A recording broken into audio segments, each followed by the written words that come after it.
आपल्या सर्वांचे स्वागत आहे। अंबरनाथच्या निवडणुका आता अंतिम टप्प्यावरती येऊन ठेपल्या आहेत। उद्याच्या दिवशी अंबरनाथच्या निवडणुका होत आहेत।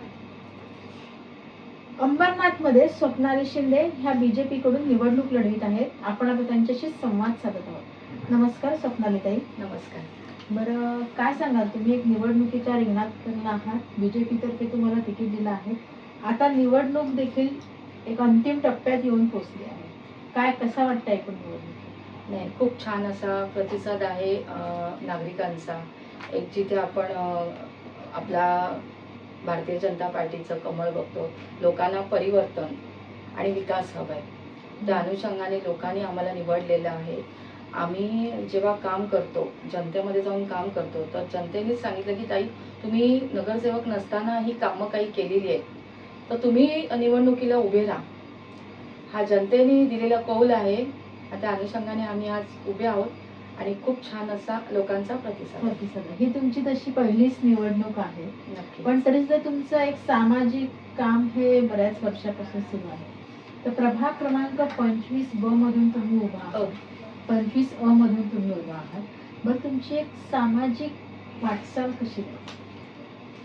सामाजिक वाटचाल म्हणजे गेले 15 वर्ष आपण इकडच्या नागरिकांसाठी म्हणजे त्यांचे जे प्रश्न असतात ते प्रश्न मार्गी लावायचं काम करतो। इव्हन रस्त्याचं काम झालं, गायत्री बिल्डिंगच्या इथे 2 माणसं भिंत पडून मेली होती, तर तो रस्ता कोण करायला मागत नव्हता, पण तो आपण रस्ता केलाय। लक्ष्मीनगरमध्ये आपण रस्ते केलेले आहेत, गटारांची कामं केली आहेत, आपण दिवे लावतो।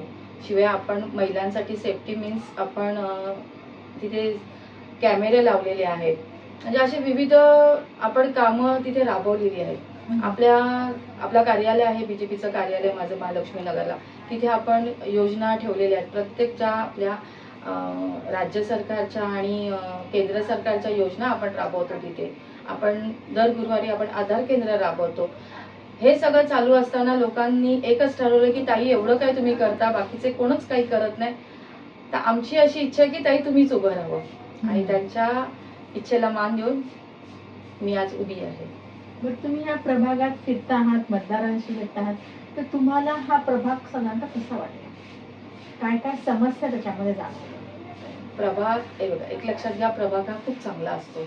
तिथले काही काम न झाल्यामुळे तिथले नागरिक त्रस्त असतात। आता आम्ही जेव्हा फिरतो या प्रभागामध्ये, तेव्हा तिथे काहीच अशी विकासाची कामं झालेली नाहीत। रस्ते नाही आहेत, त्यांचे स्वतः सोसायटीचे त्यांचे गार्डन आहे। इव्हन तिथे आता आम्ही करत असताना तिथे कचरगुंडी नव्हती त्यांची, पण लोक येऊन तिथे टाकत होती। मग तेव्हा लोकांनी सांगितलं की ताई, ही कचरगुंडी तिथून हटवा, आणि ते कचरगुंडी आम्ही तिथून काढली। त्याच्यामुळे अजूनही लोकांचा तिथे छान असा आम्हाला प्रतिसाद लाभलेला आहे। कारण घाण तिथे आजार, म्हणजे मोदी साहेब आले जेव्हा 2014ला, त्यापासून पहिली त्यांनी हातात झाडू घेतली की स्वच्छता अभियान हे त्यांनी चालू केलं। आणि त्यांच्या माध्यमातून त्यांच्या माध्यमातून आम्ही तो राबवतो इथे स्वच्छता अभियान। आता स्वच्छता अभियान हे तर आहेच, पण त्याच्याच बरोबर गटार, पायवाटा, स्ट्रीट लाईट्स, ह्या सगळ्यांचा पण तुमच्या प्रभागात थोडासा अभाव जाणवतो। ह्याबाबत आपण काय सांगाल? 100% कमीच आहेत या गोष्टी। तर आपण असं आता कॅमेरे आपण आणलेत आहेत आणि ते कॅमेरे लावण्याची आपण सुरुवात करतोय। स्ट्रीट लाईट पण बऱ्याच ठिकाणी मी बघते, तर त्या कमी प्रमाणात वॉर्डामध्ये लागलेल्या आहेत, तर 100% ते लावण्याचा आपण प्रयत्न करतोय। बरं, तुमचं पुढचं विजन काय असणार आहे? किंवा आता सध्याचं पर्व हे विकासाचं आहे, विकासाच्या दृष्टीने पाऊलवाट करण्यासाठी, किंवा इव्हन म्हणजे प्रभागाचा विकास झाला की आपोआपच देशाचा, शहराचा विकास होतो, तर त्या दृष्टीने आपल्याला आपला प्रभाग जास्तीत जास्त विकसित कसा करता येईल? 100% प्रश्न चांगला आहे तुमचा। आता आम्ही जेव्हा फिरतो, जो पट्टा आहे गणपती मंदिरचा, तर तिथे चेंबर वगैरे अतिशय वाहत असतात, अतिशय ह्याच्यामध्ये आहेत। तर तो पहिला जर हे केलं तर तिथे नागरिकांना त्याचा चांगलाच फायदा होईल आणि आरोग्याच्या रीतीने त्यांना ते चांगलं होईल। आणि गटाराचा विषय वगैरे झाला तर काही काही गटारं आहेत अजून, तर ती तडीस नेण्याचं काम आमचं आता आम्ही लगेच करणार आहोत। हो, 100%। आता इथल्या मतदारांनी तुम्हालाच निवडून द्यावं असं तुम्हाला काय वाटतं? कारण आपण 100% नागरिकांची कामं केली आहेत. लोकांनीच सांगितले की ताई तुम्ही उभ्या राहा. कारण आपल्याकडे कोणतंही पद नसताना, आपण नगरसेवक नसताना, नगरसेवक जो करत नाही त्याच्यावरची कामं केली. इव्हन सांगायचं झालं तर करोनाचा काळ हा सगळ्यांसाठीच भीतीदायक होता. अक्षरशः जे मोठे मोठे मान्यवर होते ते सगळे पळून गेले.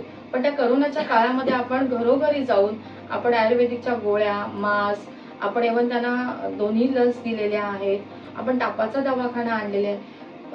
जेव्हा ते पेशंट जे घर पेशंट आहे त्याच्यामध्ये तेव्हा ते गेले रुग्णालयामध्ये तर तेव्हा ते घर सॅनिटायझर करणं म्हणजे तेव्हापासून आपण हे काम करत करत करत लोकांचे जे प्रश्न आहेत ते आपण सोडवण्याचा 100% प्रयत्न केलेला आहे. बरं, किती विश्वास वाटतो आहे तिथल्या मतदारांवरती? 100% हो. 100% विश्वास आहे. कारण अजूनपर्यंत लोक म्हणतात की अशी नारी आमच्याकडे आली नाही आणि ही नारी आम्हाला लाभली. ते म्हणतात की एक नारी सबसे भारी आणि ना खाऊंगी ना खाने दूंगी, जिसने खाया है इसका हिसाब लूंगी. हे करुंजुले मॅडमचं आपलं 100% वाक्य आहे. कारण आमच्या त्या नगराध्यक्षच होणार 100%. त्यांचं जे ब्रीद वाक्य आहे तेच आम्ही घेऊन चाललेलो आहोत. आणि ह्या 25 प्रभागाचा जो आम्हाला विकास करायचा आहे त्याच्याबरोबरच आमच्या मॅडमनी तर असं हे केलंय की पूर्ण अंबरनाथचा विकास. मग अंबरनाथमध्ये आमचं वॉर्ड क्रमांक 25 सुद्धा आलेला आहे. बरं, आता 20 डिसेंबर रोजी मतदान होत आहे. तुम्ही मतदारांना काय आव्हान कराल? मतदारांना मी एवढंच सांगेन की मतदार हे संविधानामधला आपला हक्क आहे. तर शनिवारी 20 तारखेला आपली जी काही कामं आहेत ती सगळी बाजूला ठेवता आपण मतदारांनी 100% येऊन मतदान करावं. कारण मतदान ही लोकशाहीमधलंच एक आपला भाग आहे. जर तुम्ही मतदान करणार तर पुढे आपली विकासाची कामं होणार आहेत. त्याच्यामुळे तुम्हाला जर विकास परिवर्तन जर करायचंय तर 100% मतदान करा. आत्ताच आपण स्वप्नाली ताईंना भेटलो. त्यांच्या कामावरती विश्वास ठेवून इथले मतदार त्यांच्या पाठीशी नक्कीच उभे राहतील व त्यांना बहुमूल्य मतांनी विजयी करतील अशी आपण अपेक्षा करूया. जय हिंद, जय भारत.